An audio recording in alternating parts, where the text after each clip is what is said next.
bonjour ou bonsoir, selon l'heure à laquelle vous nous regardez. Je suis votre chroniqueur audio et animateur de podcast à l'ODJ Média. Je suis chargé de vous lire aujourd'hui, avec une fidélité totale et absolue, une chronique de notre rédaction. Nous plongeons au cœur des enjeux de l'éducation nationale au Maroc, entre ambition de généralisation et réalité rurale. Le titre de cette analyse est « Enseignement préscolaire et école rurale », Berrada défend une réforme structurante sous contrainte de terrain. Face aux critiques et aux attentes élevées, le ministre de l'Éducation nationale a défendu sa politique en faveur de l'enseignement préscolaire et du développement de l'école rurale.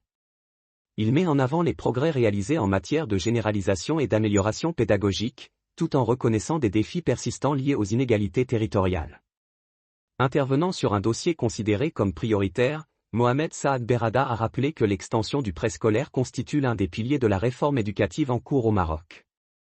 L'objectif est clair, offrir à tous les enfants, dès le plus jeune âge, un socle d'apprentissage favorisant l'égalité des chances, indépendamment de leur origine sociale ou géographique.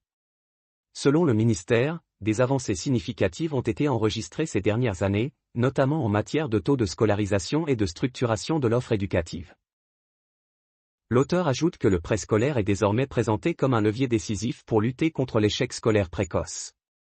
Les autorités soulignent que l'acquisition des compétences de base langage, socialisation, motricité conditionne largement la réussite ultérieure des élèves.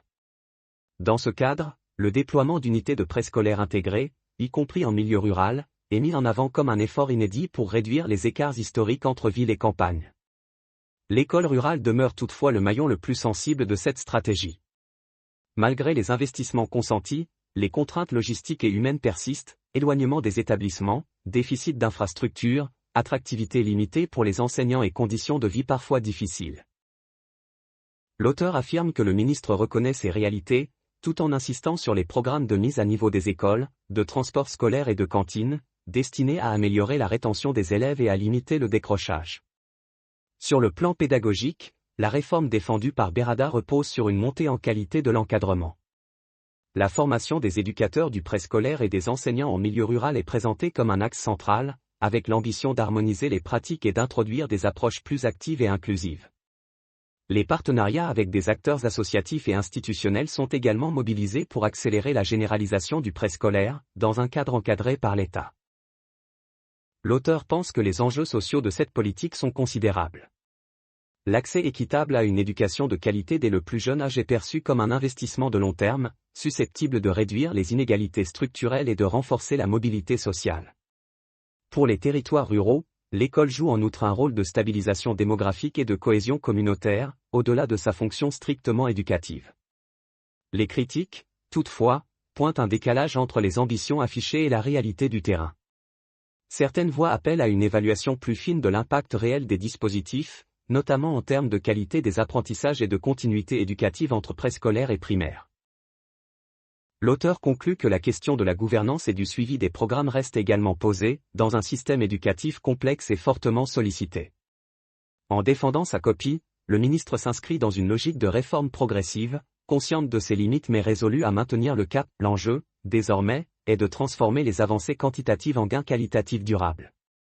Car de la réussite du préscolaire et de l'école rurale dépend, en grande partie, la capacité du système éducatif marocain à tenir sa promesse d'égalité des chances.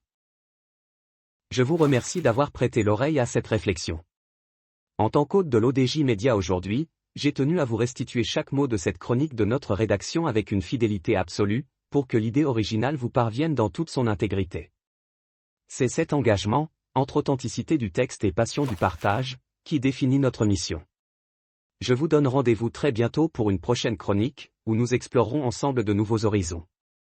D'ici là, cultivez votre curiosité, et restez connectés sur l'ODJ Média. À très vite.